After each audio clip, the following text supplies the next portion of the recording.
No voy a entrar a regulación hoy, solo vamos a hablar de generalidades de regulación y de qué mecanismos se utilizan para regular.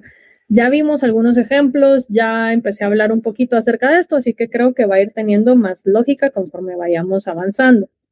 ¿Qué tenemos que tomar en cuenta cuando hablamos de regulación? Primero, el primer punto de regulación es la disponibilidad de sustrato. O sea, ya vimos que las reacciones que son reversibles, a pesar de que no son puntos de regulación como tal, se van a regular dependiendo de la concentración de sustrato. Y veíamos el ejemplo con la ruta de las pentosas fosfato. O sea, decíamos, si se acumula la ribosa es porque ya no se está usando, entonces la reacción se desplaza hacia el otro lado. Si se está usando, se mantiene baja y la reacción se desplaza hacia la formación de ribosa. Entonces, lo primero que va a regular una reacción es disponibilidad de sustrato. La enzima podrá estar muy activada, muy con ganas de producir, pero si no tiene sustratos, no puede hacer nada. ¿Sí? Entonces, es el primer punto de regulación. Lo segundo sería la variante cinética o cinética, que prácticamente es la velocidad máxima o la constante de Michaelis que tenga una enzima. Vimos un ejemplo, lo platicábamos en una clase anterior, y era la diferencia entre la exoquinasa y la glucoquinasa, que es la exoquinasa número 4. Yo les decía, la exoquinasa 4, que es la que está presente en hígado, tenía un Km muy alto. Quiere decir que a concentraciones de glucosa en los que glucólisis está inhibido en el músculo, no va a estar inhibido en el hígado, porque las isoenzimas son diferentes, a pesar de que son la misma enzima y son la misma reacción. Esa reacción y esa ruta metabólica va a estar funcionando en hígado porque tiene un Km más alto, mientras que en músculo la reacción puede estar inhibida porque la enzima tiene un Km más bajo. Entonces, no solo es qué componentes tengo, sino qué tan rápido se puede saturar una enzima, ¿sí? Otro punto de regulación es la concentración de la enzima. Si se recuerdan de su bioquímica número 1, cuando veían cómo calcular velocidad máxima, probablemente platicaron de cómo la velocidad máxima podía seguir aumentando si se aumentaba la concentración de la enzima. O sea, para calcular velocidad máxima, la concentración de enzima tenía que estar constante, ¿sí? Y si incrementábamos concentración de enzima, va a incrementar el ritmo de la reacción. Y este tipo de regulación, pues es una regulación más a largo plazo y que va más de cómo el metabolismo se va adaptando a diferentes condiciones. Por ejemplo, si yo empiezo a hacer ejercicio y empiezo a correr porque me empiezo a preparar para una maratón, por ejemplo, mis músculos probablemente van a empezar a incrementar concentraciones de mitocondrias, o sea, cantidad de mitocondrias, puede empezar a incrementar concentraciones de enzimas que generan glucólisis.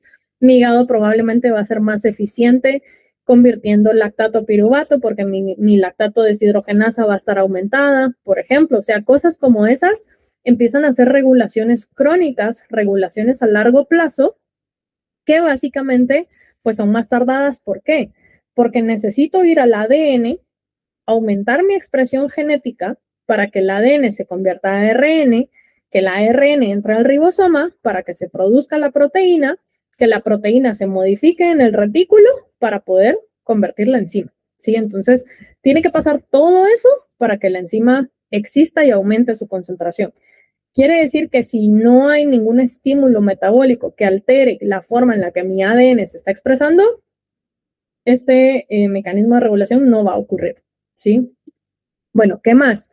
Las isoenzimas, decíamos, diferencias y similitudes. Por ejemplo, las isoenzimas que trabajan en la mitocondria, veíamos un ejemplo, la lactato deshidrogenasa, versus cómo trabajan en el citosol. Decíamos, en la mitocondria el equilibrio va a estar desplazado a la formación de malato, mientras que en el citosol el equilibrio va a estar desplazado a la formación de oxalacetato.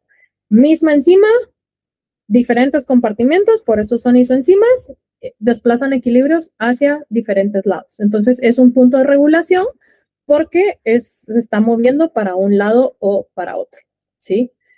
Y la diferenciación celular también es otro punto de regulación. Por ejemplo, decíamos, no es lo mismo hablar del hígado que hablar del músculo, porque el hígado expresa glucosa 6 de fosfatasa, mientras que el resto de tejidos no la expresa, ¿sí?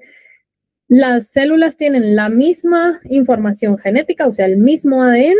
La diferencia es que ADN está silenciado en un tejido versus el otro. ¿Sí? Entonces, la diferenciación celular, la especialización tisular, la especialización del tejido hace que una enzima se exprese en un tejido mientras que en otro no, y eso hace pues que el tejido sea más específico para ciertos tipos de funciones. ¿Sí?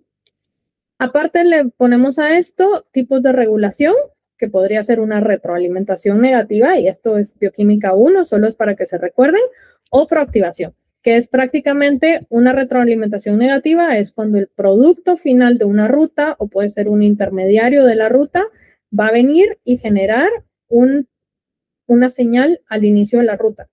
Poníamos un ejemplo hoy, decíamos, el acetilcoenzima A es ciclo de Krebs, si está incrementado, quiere decir que Krebs está lento y esto va a venir y desplazar el equilibrio de gluconeogénesis. Ese sería un ejemplo de, bueno, en este caso sería positivo en lugar de negativo, pero va igual de atrás hacia adelante. Y luego tenemos otro que es la proactivación, que es prácticamente cuando de adelante la acumulación de un producto está mandando por adelantado la señal, como decir, hey, yo me estoy acumulando acá, prepárense ahí adelante porque se les viene trabajo, ¿sí? Entonces, ese también es un tipo de activación. Y tenemos el alosterismo, que puede ser positivo o negativo, o sea, reguladores que se pegan a sitios no activos de las enzimas, que van a generar cambios de conformación que pueden hacer que la enzima se encienda, o sea, que trabaje más rápido o más eficiente, o se apague, ¿sí? Y el alosterismo puede ser homotrópico o puede ser heterotrópico. ¿De qué va a depender?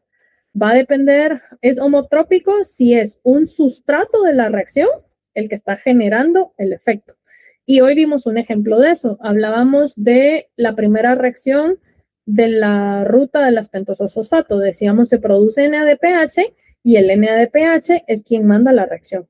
Ese sería un ejemplo de un alosterismo negativo homotrópico, porque el NADPH en exceso está reduciendo la actividad de la enzima y es homotrópico porque el NADPH, perdón, es producto de la misma reacción, ¿sí?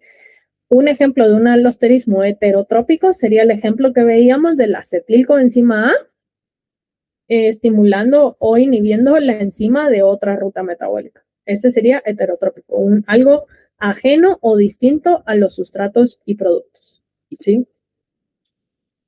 Bueno, me voy a quedar aquí. ¿Alguna pregunta? ¿Estamos bien? Bueno, ¿qué capítulo van a empezar a leer para el jueves?